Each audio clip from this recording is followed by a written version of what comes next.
Welcome back.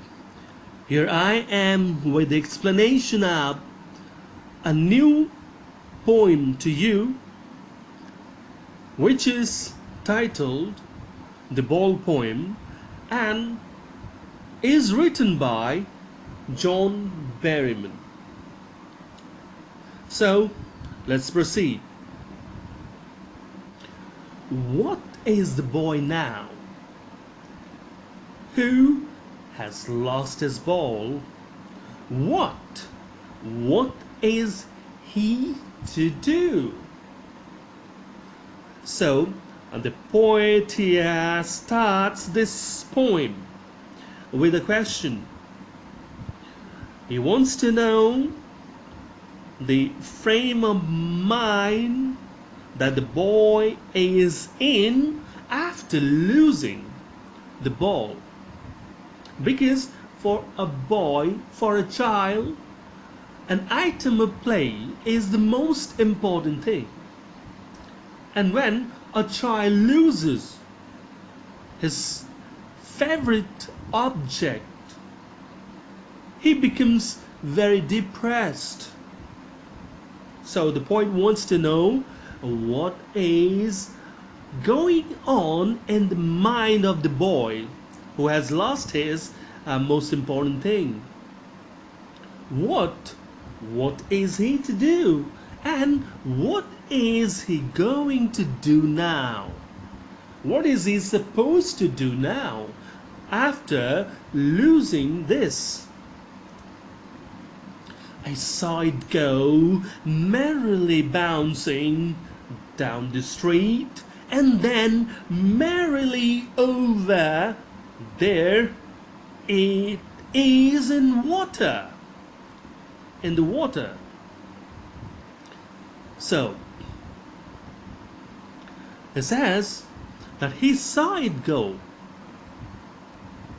The poet saw the ball go away from the boy, and as it moved away from the boy, ran away from the boy, it went away bouncing down the street, and it was happy. The ball was happy. Merrily bouncing means happily, joyfully bouncing, say leaping, jumping. So in that way the ball was moving away. That is the separation. Here it shows separation, which is always painful, but here it's giving the contrary idea. It expresses contrary idea here and says that the ball was merrily bouncing away. So, in one hand, the poet creates an imagery here, wanting us to visualize the thing, but on the other hand, it also gives us the idea that the ball was happy as it moved away from the boy. And then finally, it went into the water. That is, it changed the sphere. From land it went into the water. There is a complete shift, complete change in its location.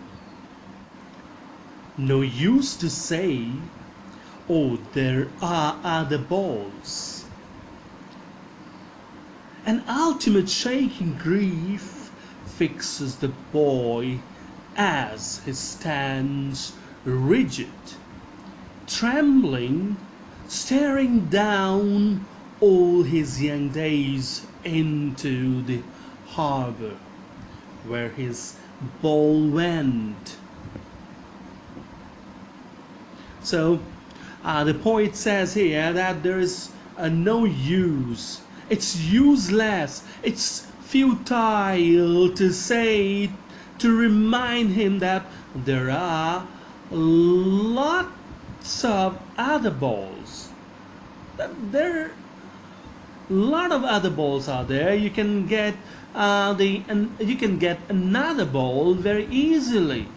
So why to lament the loss?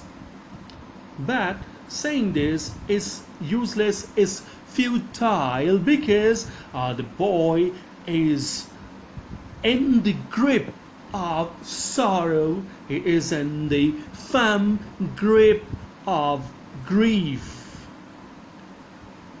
He is so much in grief that he stands rigid, that he stands still, unmoved, trembling and staring down. He stands still there, stands still like a statue, but trembling. Trembling because of the pain of losing the ball. Staring down, and he looks down, he stares down, he looks at the ball with fixed eyes. He gazes the ball, and he knows that all his young days are now into the harbor, that he has lost his childhood with the ball, with the departure of the ball, with the running away of the ball. His childhood has also run away. His childhood has also gone away, moved away from his life, and is now into the harbor. Harbor means a port, and port means a seaport, say. So the ball is says the ball is in the sea now, and finding a ball in sea is meaningless, is useless. That's lost. Where his ball went. So his ball is lost, his childhood is lost, and so he is in grief.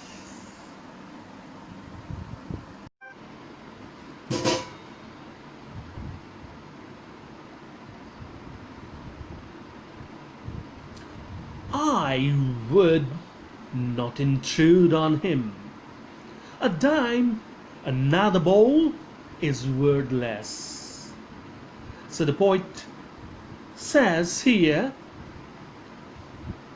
that he would not intervene. He would not step in to tell him, to pacify, to console him with a dime, with money, and tell him that with the money he could buy another ball, that he could get another ball easily with the money. It's wordless. Why? Because he was submerged. He was overwhelmed with grief. And when someone remains submerged in grief, logic fails there.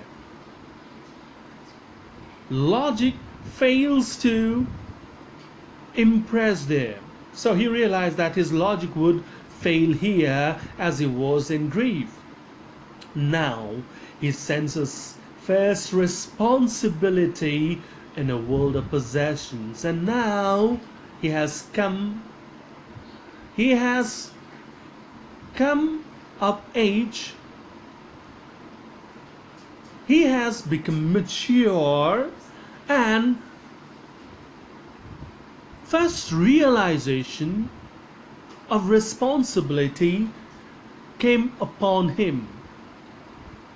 He sensed his responsibility. He realized his responsibility in this materialistic world, that in this materialistic world you have to earn, you have to take care of your family, and this responsibility had come upon him, he realized this responsibility.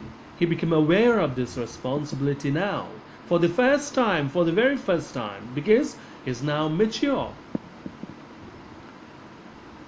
People will take balls. Balls will be lost always, little boy. Now, a philosophy of life has been presented here, and the poet says that people will take balls. That is, people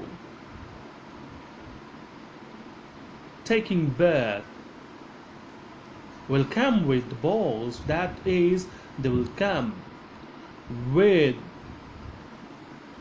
their childhood. They will experience, they will go through the childhood, the stage of childhood. So people will take balls, and balls will be lost, and these balls will be lost with the passage of time. After that stage, when the next stage, the man proceeds to the next stage, after reaching that stage, he would lose the ball. And this philosophy has been introduced to this boy. And no one buys a ball back, and no one ever buys a ball back, because buying a ball back is impossible. You cannot get back your childhood. So it's no buying back of a ball. Money is external. He is learning. Well, behind his desperate eyes, the epistemology of loss, how to stand up, knowing what every man must one day know, and most know many days how to stand up. So he says, and no one buys the ball back again. Money is external. That's a philosophy of life. It's expressed here that money is external thing. It's nothing internal. It's not related to our feelings. So money can never replace our feelings. He is learning. And he is learning this. He is coming to this realization that money cannot buy feelings. Well, behind his desperate eyes, he is learning all this behind his desperate eyes. Behind are the eyes, the hopeless eyes, that is, the eyes which sees things, and he can see, he can visualize things very easily. He can easily see the surrounding, and the things around him tells him that he is now mature. He cannot behave like a child, or that his childhood is gone. So this realization is coming, and he's learning fast. The epistemology of loss, the understanding the nature of loss. He is learning the philosophy of loss, that loss, losing a thing, is quite common in this world and in this life. As we proceed, we lose the thing that we had earlier, that we possessed earlier. So without letting go the previous thing, you cannot get a new thing. For gaining something new, you have to lose the thing you hold with you.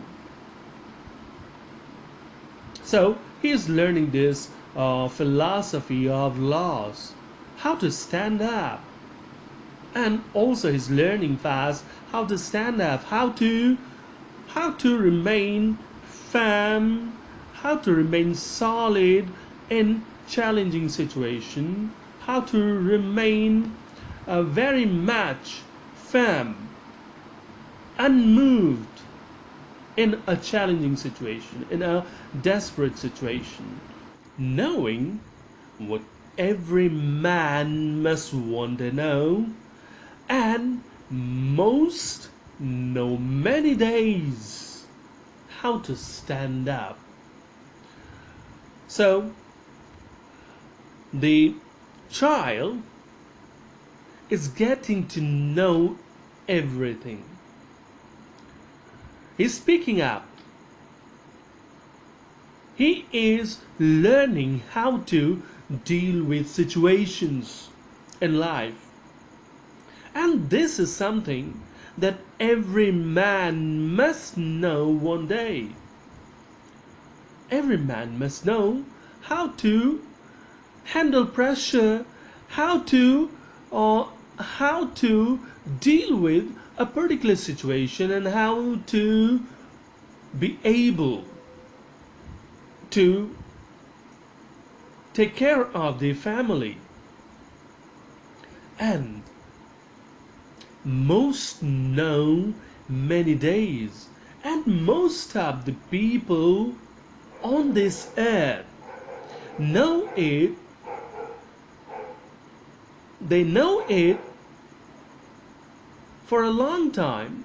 That is, they have gathered this information, they have gathered this idea, they have gathered this experiences, how to deal with the situations of life, how to cope with a situation, and how to stand up, and how to brave up a challenge, a difficult situation.